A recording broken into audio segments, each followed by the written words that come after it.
Saarte Hääl, saarlaste päevaleht. Kuressaare mees Urmas Sillavee, no mida sa arvad, kas tänapäeval lastele pakutakse tööd, et nad võivad saada sellise töökarastuse juba teistmelisena nagu meie omal ajal või kuidas selle asjaga on sinu meelest? Minu meelest need peaksid ikkagi saama seda töökarastust, aga seal samas meie tööseadusandlus on ju selline, mis jälle piirab nende igasugust tööaega ja et seal vastavalt vanusele on temal tööaeg seal 4 tunnis 6 tundi, kui ta on juba 18, siis ta võib täistööpikaga olema. See piirab ära nende siukest tahtmist.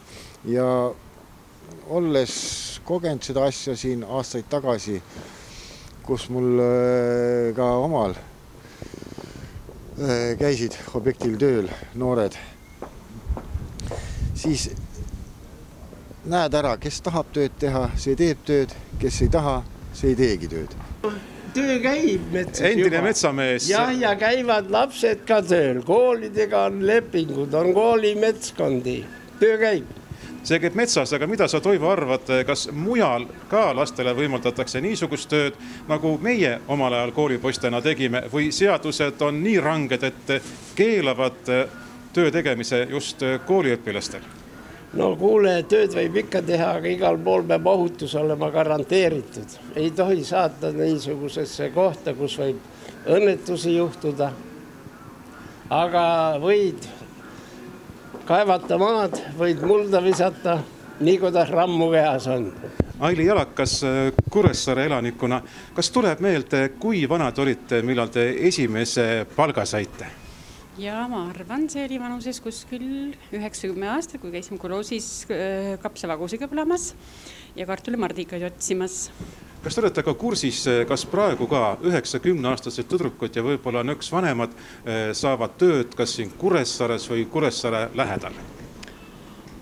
Kui just mõnest arvus, aga nendega on nii palju piiratud kõik see tööseadusandlus ja kui pikad nad võivad töötada, need tööaja pikkused ja asjad, aga meile siin hommikust õhtul, nii et see tänapäeval on suur vahe sees selles suhtes.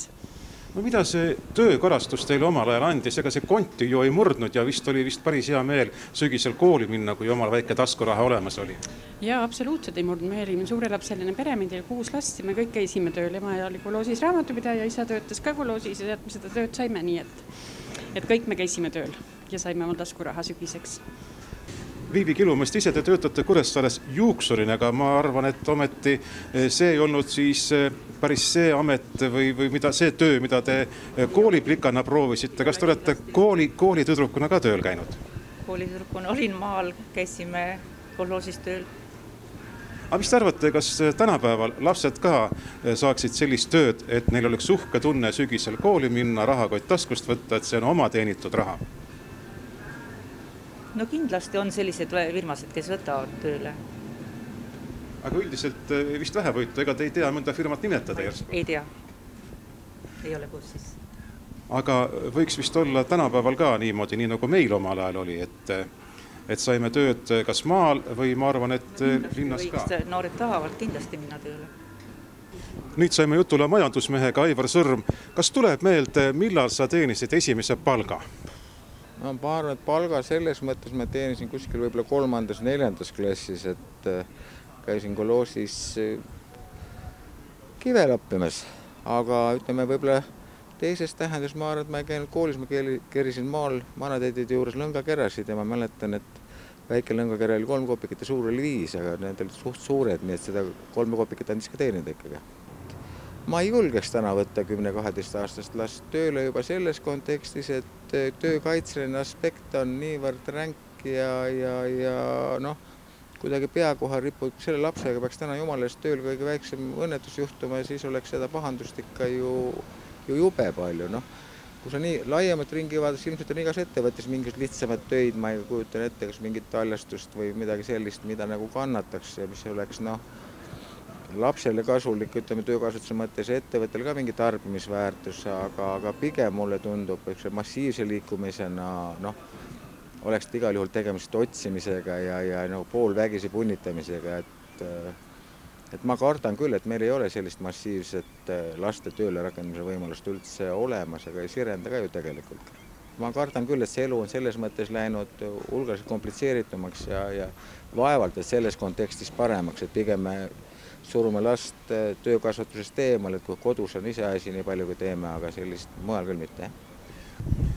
Brett Paas Kuressaarest, seisame praegu Selveri ees ja te lubasite oma kaasal pisikese tütrega praegu poodi minna. Mis te arvate, kui tütar veel natukene kasvaks, praegu ta on veel üsna pisike, kas tal on võimalus siin Kuressaares või Saaremaal ka ütleme kooliõpilasena tööd leida? Mis te arvate, kas see üldse on vajalik lastele tööl käimine?